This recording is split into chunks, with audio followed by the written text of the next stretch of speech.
Right now on the National Weather Desk, all quiet for now. The tropics aren't threatening the U.S. right now, but there's still time for trouble. So these can certainly happen this time of year. Climate tipping points, what researchers found deep in Greenland's ice cores. Because of human-induced climate change, we might have another one of those episodes. After Helene, a family looks to start over after losing everything in the hurricane. I watched the mobile homes just wash down the river. And we'll take a deep dive into what it'll take for the region to recover. The amount of damage the Blue Ridge Parkway has is phenomenal. 1 week after an earthquake rattles Oregon, we'll look at the risks in the state. And a check on the fall foliage across the country as many areas hit peak color. From our nation's capital, this is the National Weather Desk. Well, good morning and welcome to the National Weather Desk. I'm Emma Withrow. The Atlantic's quiet this morning. There's no storms right now and no tropical development is expected over the next week, but that doesn't mean we won't see another one. So far this year, there have been 15 named storms, with 10 of those being hurricanes. Of those, 4 were major storms: Beryl, Helene, Kirk, and Milton. That's close to what NOAA expected this year, but how does that compare to past seasons? Meteorologist Evan Chikvara looks at the numbers and explains why we shouldn't let our guard down just yet. We look at where we are in the season in terms of a climatology perspective, and this is a look at the last 100 years, what we see during the Atlantic season. And here we are, like our mall map, if you will, that we are here. We're on the downward slope of tropical season. That doesn't mean we're out of the woods just yet. In fact, went and grabbed some notable October landfalls for the U.S. here, and there's been more than this, but I just thought I'd grab these. Fairly recently, Zeta in 2020 made landfall near the Louisiana coastline. You go back to 2005, you had Wilma, a major Category 3 storm hitting South Florida, and then Superstorm Sandy. Many will remember that. Turned post-tropical, but a huge impact to New Jersey as it made landfall in much of New England. What about November? Gets a little bit more sparse in November.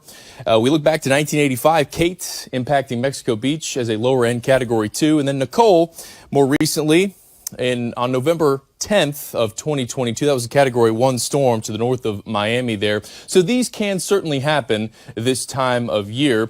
For October, there's much more of a area to watch, if you will. We look at the Caribbean, we look at parts of the Gulf, the Bahamas, up into the western and central Atlantic as primary development regions where we see these storms form.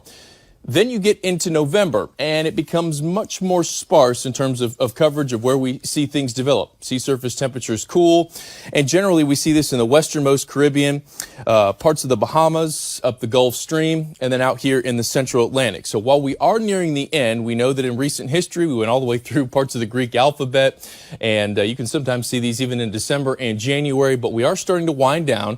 Point is, we'll keep a watchful eye on the tropics outside of Oscar right now, which is not expected to impact anywhere on the U.S. landfall. This will be moving away from the Caribbean. Things are all quiet. We'll keep an eye here as we move forward. And meantime, over in the Pacific, Christy is now a Category 2 hurricane with maximum sustained winds of 100 miles per hour. It's expected to get even stronger and become a major hurricane later today. Right now, it's about 600 miles from Baja, California, and moving west with no threats to land. Officials in one North Carolina county now say they overcounted the number of people who died during Hurricane Helene. They revised the death toll from 72 to 42, with still more than 20 missing. Meantime, the most famous tourist attraction in Asheville is reopening. The Biltmore Estate's scheduled to open its doors to visitors on November 2nd. George Vanderbilt completed the 250-room house in 1895. Across western North Carolina, people are working to get their lives just back to normal. Kimberly King has the story of one family that lost their house to this flood. This is video taken by Martin Riggs, the Swannanoa resident, left his house in the middle of the flood. Gotta be behind those duplexes, man. Going to help rescue people stranded. You can hear their cries for help. I can't find you! Are you behind the duplexes? It was September 27th, 10:18 a.m. These were the duplexes, floodwaters taking over the first floors. He and other neighbors were able to bring 2 people clinging to trees to safety. Down from his house, the waters raged. Then he saw this. Oh my God, there's a guy floating. He couldn't reach him and doesn't know if the man survived. But this is Martin today, still helping. I watched the mobile homes just wash down the river. My son? And Connor I definitely met. He was helping us pull that safe out of the field there. Daniel and his family lived here in Swannanoa 19 years. Their 7 mobile homes now gone. And almost everybody living in the same spot, and everybody lose this. Martin, their neighbor, now friend, working to help them as well. Even the youngest in the family realizing this. That the material, all the stuff that you lost, you can get that back, but life is priceless. After devastating weather events, cleanup can present a unique set of small and unseen threats. One in particular can turn into a really big health hazard. Katie Benty reports. It's not just about what you can see after a hurricane that's dangerous, but also what you can't see. Ahead of Hurricane Milton, the Florida Department of Health issued this warning, urging residents to steer clear of floodwaters. Vibrio vulnificus is a potentially deadly flesh-eating bacteria that thrives in warm coastal waters, especially after storms. We have this great climatic event. It pushes water where it shouldn't be, and now the humans are kind of picking up the pieces from the storm. They're in the waters, or heaven forbid they were in the waters during the storm. And now they've been exposed to these waterborne pathogens. Dr. Norman Beatty specializes in infectious diseases at the University of Florida, and he's currently part of a team investigating Vibrio vulnificus across the state. He warns while this bacteria can be ingested through raw or undercooked shellfish like oysters, it can also infect cuts on the skin, which could result in limb amputations. And about 1 in 5 people die, sometimes within a day or two. It really triggers the infection of this skin and soft tissue to cause the tissue to die. And it can happen very rapidly. Within hours. Confirmed cases of Vibrio are climbing in Florida. Before Hurricane Helene, there were just 6 cases. Now following Milton, data shows that number has jumped to 74, with 13 resulting in death. Just trying to stay protected when we go to assist with hurricane cleanup and recovery, I think is the most important thing that we can do. What can we learn about our current climate situation by looking at the last ice age? So we're going to turn to Oregon and look at a new study that uses ice cores to get a snapshot from the past. Details from meteorologist Allison Gutleber has more. Understanding the climate hundreds of thousands of years ago. That's what one OSU professor is doing. Christo Bowser tells K2 their study collected ice cores from Greenland. The oldest ice they could recover from Greenland is close to 120,000 years old. We go to these places, go to the interior, and we drill an ice core all the way from the top to the bottom. And in this way, we can have access to those snow layers that fell really long time ago. Ice cores, which are long cylinders of ice, contain layers of preserved ice and snow and are used to help understand the climate long ago. In the study, researchers are looking at specific climate events. These are called Danskar-Oshker events. They are known to be the most abrupt climate change events ever seen, which are not caused by humans. Around 25 really abrupt climate change events that we think are linked to the circulation, the ocean circulation, the ocean currents of the North Atlantic Ocean. I asked, what does this mean for the future? This is a good question, right? And so the reason that we are so interested in these abrupt events is that there is a possibility that they could happen again in the future. What's happening in the future is that because of human-induced climate change, we might have another one of those episodes. Now let's check to see the fall colors across the country. Colors are shining bright on Gunstock Mountain in central New Hampshire. The region's looking great today with partly cloudy skies and a high of 73 degrees, which is really nice. Much of Pennsylvania is also seeing peak colors right now, including here in Hawley. That's east of Scranton, if you don't know. It certainly won't feel like fall today with sunny skies and a high of 76 degrees. This is Red Wing, Minnesota, along the banks of the Mississippi River. No arguments about the weather here either, but it will feel like fall with a high of 56. It's a similar story in Eugene, Oregon, where the colors are looking great. The weather's not bad either, with partly cloudy skies today and a high of 59 degrees. And coming up on the National Weather Desk, we'll find out why officials in Oregon are sounding the alarm about earthquakes. And with just over a week until Halloween, we'll share tips on how to keep your pumpkins and jack-o'-lanterns healthy throughout the holiday.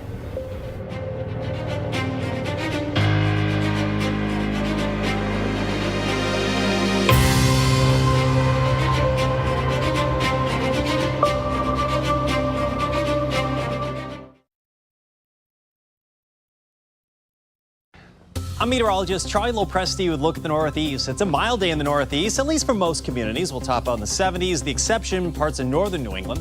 Temperatures will stay in the 60s with a little bit of fog that will be dominant through parts of Maine. That's 7 o'clock this morning.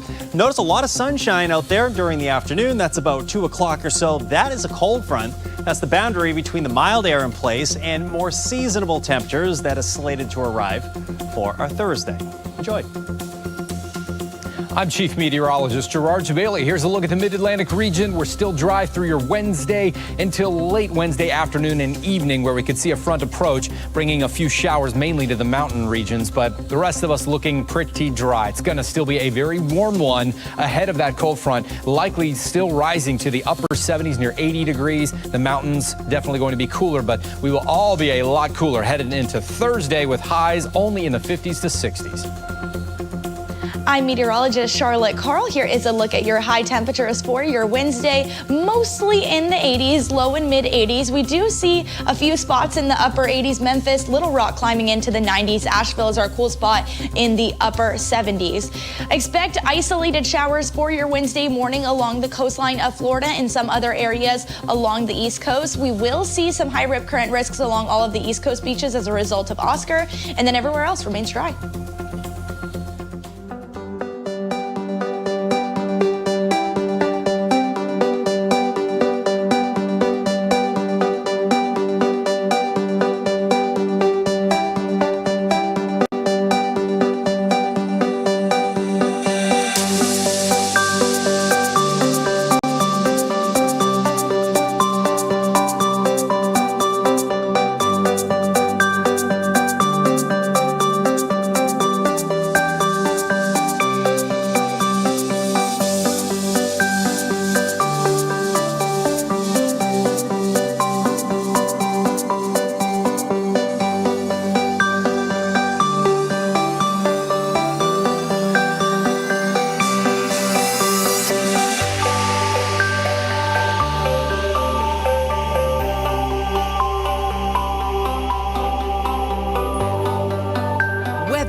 Presented by the National Weather Desk. In Washington state, trees cast long shadows on fog near Seattle, while after some recent rains, salmon make the long swim upstream, returning to their birthplace to spawn and then die.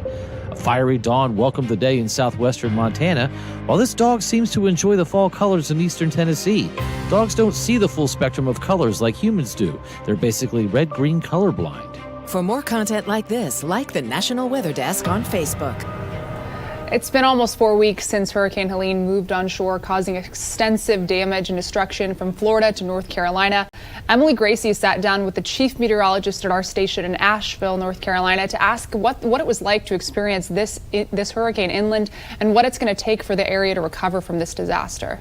We already had some minor flooding going on pre-Helene, and then when Helene closed in on us, the wind field expanded, as they typically do. These tropical systems get onshore, the wind field expands, and we started getting wind gusts over 45, 55, even 65 miles per hour. It started to ramp up. I couldn't sleep very well that night. I remember getting up, and about 5 in the morning, I went out. I have a covered deck, and I went out and opened the doors. Actually, you can see the doors behind me. I went out there, and I heard the wind, and it sounded like a hurricane had come to town. It was just the roar of the wind, the sheets of rain, and then literally pop, pop. I could see power flashes going. And then how did you get back to work? Because weren't roads a disaster? I got through a couple of areas that were down trees. People were kind of navigating around, and then boom, couldn't go any further. There was a big tree down, and I had to turn around. So then I went all the way home. I told my wife, I said, I'm going to get our chainsaw, and I'm going to go cut the tree away from the road so I can get through. She thought I was crazy, and I thought, well, I have to get to work. I'm going to go do that. Is this something that's going to take years to recover from? Once we get running water and usable water, businesses will reopen. The damage that was done from the flooding in the city was mostly close to the river, obviously, but it's called the River Arts District. This is a really cool area we call the RAD. A lot of that is just gone. I mean, It's physically still there in many cases, but it is not anything that is going to be open firmly anytime soon. So that is going to take a big hit. The amount of damage the Blue Ridge Parkway has is phenomenal, and I don't know when they're going to be able to open it. They had to rebuild the road in many places. It just fell off the sides of the mountain. So. To hear more from Jason about his experience working and living through the storm, listen to this week's episode of our podcast, Off the Radar. You can find Off the Radar anywhere you get your podcasts.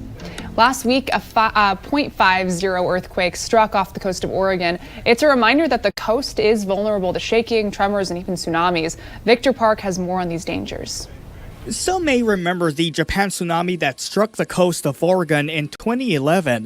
Dozens of boats smashed up against each other, others sinking into the ocean, and a 6-foot-tall dock, believed to be from Japan, washing ashore in Newport more than a year later.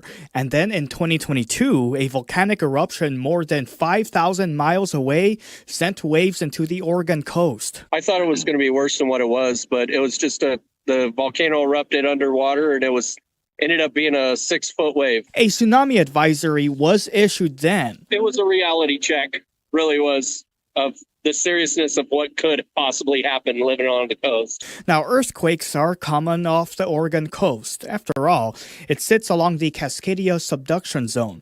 But it is also a reminder how vulnerable the region could be. We really are trying to understand what the threat is and how to best prepare for it, and take actions to mitigate the effects of that. The quake happened the same day. More than 500,000 Oregonians took part in the annual Great Oregon Shakeout, though some say they did not get a notification from the My Shake Alert app. The Oregon Department of Emergency Management did not initiate any alerts. As we all hope Oregon will never again experience the devastating tsunami of 1965 that killed 5 people near Newport. A devastating insect has made its way all the way through all of Iowa. Meteorologist Grayson Freud tells us more about the damage it's caused so far. The emerald ash borer was first discovered in Iowa in 2010, but since then has fully taken over the state. It was confirmed in Emmett County, the last county to be added to the list just this month. This tiny insect has a large impact on the most commonly planted street tree in the state, the ash tree. There were estimated over 50 million ash trees in the state before the borer came, and the majority of those trees will be eliminated or killed. We've had massive death, especially in eastern Iowa, probably over the last 5 to 10 years. Although most of our ash trees have been taken out, there are treatments that can help protect the remaining trees still standing. Trees must have less than 50% canopy thinning or less than 30% of branches dead to be a candidate for treatment. The emerald ash borer can fly short distances, but is typically spread by people without even realizing it. Probably firewood is one of the big things. And if you're going hunting or camping or anything outside your area, do not take firewood with you. Actually buy your firewood locally, burn it locally, and leave it there. Here's a question for you. What's the coldest part of the day? Is it midnight? What about 4 in the morning? Well, it's actually neither. Meteorologist Mitchell Coombs explains why. Believe it or not, the daily morning low commonly occurs shortly after sunrise. Temperatures can drop as much as 5 degrees during this time. It may seem counterintuitive, but there is a scientific explanation for why this happens. During the day, the sun sends heat to the earth through its rays. The technical term for this is solar radiation. The earth also radiates heat back out, but at a much slower rate. The net result is a rise in temperatures throughout the day. When the sun sets, the Earth stops receiving solar radiation, but continues to radiate that heat away from the surface.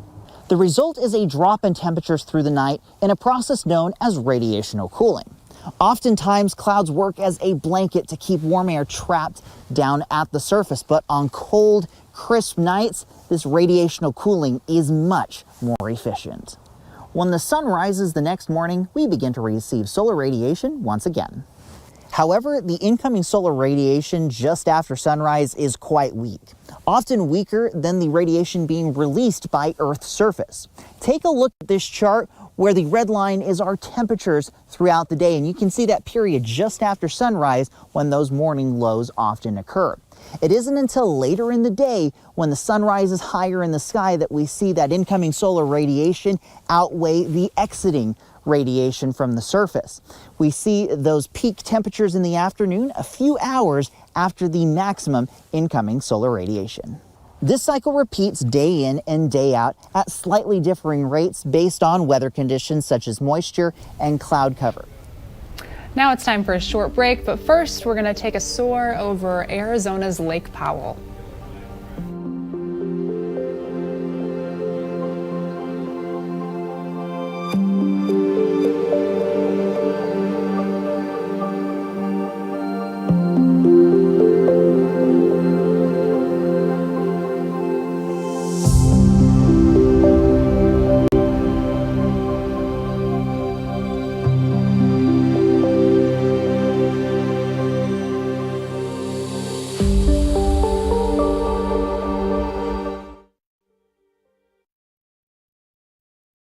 Well, good morning. I'm meteorologist Phil Kelly. A series of cold fronts moving through the upper Midwest and Ohio Valley continue to just basically ping pong our temperatures. Upper 70s here into southern Ohio. We are talking mid 60s into the central plains. Here comes a secondary cold front that's going to come through on Friday. That's going to bring us some rain showers, much cooler temperatures on the backside. Everybody, though, should be dry as we head to the weekend. Good morning, I'm meteorologist Alex Garcia. Here's a look at your regional weather. We're starting off the morning into the 60s out in El Paso, 50s from Amarillo, but 70s and 60s all across the rest of the region. So it's a little bit of a warm start for the day. Weak cold front pushing into Oklahoma, but that's about as far as it's going to get, going to fade out. Low pressure will hang around. You'll see a few sprinkles. That's pretty much it. So that means the rest of the day, pretty much like summer again. I'm meteorologist Alex Garcia, and that's a look at your regional weather. Well, hey there, everybody. Happy Wednesday morning to you. I'm meteorologist Shannon O'Donnell. Out west, this is the time of year, especially in Arizona. It starts cooling down to a much more comfortable level, and we'll see highs just in the 90s instead of the triple digits today out of Phoenix and Tucson. 88 in Sin City, 74 out of Reno, Nevada, and back into the 50s and the 60s in the PNW with quite a bit of sunshine for Seattle and Spokane. Next weather maker, though, will spread some snow into the Bitterroots of Idaho later today. And that's the scene from here.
The National Weather Desk.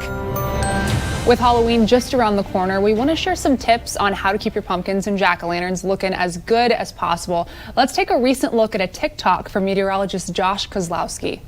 So by now, you've probably already picked out your pumpkins for this Halloween and harvest season, but maybe you have concerns about how well the pumpkins will look between now and, say, Halloween time for carving them up as jack-o'-lanterns. Well, the one thing for sure is weather can certainly impact the appearance and the texture of the pumpkins between now and when you have to take care of the jack-o'-lanterns, for example. But temperature-wise, pumpkins can pretty much tolerate ranges between, say, 35 degrees in the morning to maybe 70 degrees in the afternoon. But perhaps a bigger concern versus the weather with the integrity of the pumpkins themselves may actually be due to insects. For example, snails, slugs, and beetles can play a role, and they like to gnaw on these pumpkins and eat them. So perhaps spraying a mild pesticide until carving time could be a smart idea.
Thank you so much for joining us today. I'm Emma Withrow. Make it a great Wednesday, and I'll see you right back here tomorrow.